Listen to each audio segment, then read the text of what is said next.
Brain haemorrhage एक ऐसी condition है जिसमें ब्रेन के अंदर मौजूद कोई ब्लड वेसल फट जाती है, जिसकी वजह से ब्रेन में ब्लीडिंग होने लगती है। ब्लीडिंग या तो ब्रेन टिश्यूज में होती है या फिर ब्रेन को प्रोटेक्ट करने वाली कवरिंग में। ब्रेन की कवरिंग को मेनिंजीज कहा जाता है और ये कवरिंग 3 लेयर्स पर मुश्तमिल होती है। इन 3 लेयर्स में ये जो मिडल लेयर होती है इसे एरेचोनाइड मैटर कहा जाता है। ये लेयर हाईली वैस्कुलर होती है, यानी इस लेयर में बहुत ज़्यादा मिकदार में ब्लड वेसल्स ट्रैवल कर रही होती हैं, जिसकी वजह से बाज़ औक़ात इस लेयर में मौजूद ब्लड वेसल्स फट जाती हैं, जिसकी वजह से ब्लड लीक होकर इस लेयर में इकट्ठा होना शुरू हो जाता है। ब्लीडिंग ब्रेन टिश्यूज में हो या एरेचोनाइड मैटर में, दोनों किस्म की ही ब्लीडिंग्स ब्रेन को नुकसान पहुंचाती हैं। अगर ब्लीडिंग ब्रेन टिश्यूज में हो जाए तो इस केस में ब्रेन के सेल्स ऑक्सीजन न मिलने की वजह से मरना शुरू हो जाते हैं।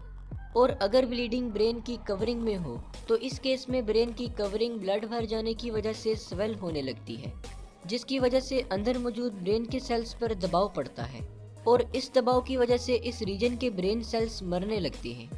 ब्रेन में ब्लीडिंग होने की बहुत सारी कॉसेस हो सकती हैं, जैसा कि सर पर कोई गहरी चोट लग जाना, हाई ब्लड प्रेशर की वजह से ब्रेन की रग फट जाना, ब्रेन में ट्यूमर का मौजूद होना या फिर मरीज को कोई ब्लीडिंग डिसऑर्डर होना वगैरह।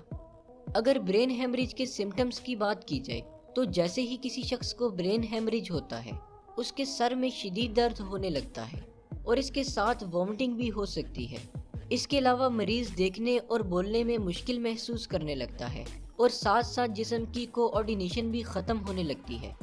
अगर ये सारी सिम्टम्स किसी शख्स में शो हो रही हों तो इसे फ़ौरन डॉक्टर के पास ले जाना चाहिए, क्योंकि अगर ब्रेन हेमरेज की ट्रीटमेंट में ज़रा सी भी देर हो जाए तो पेशेंट की डेथ भी हो सकती है।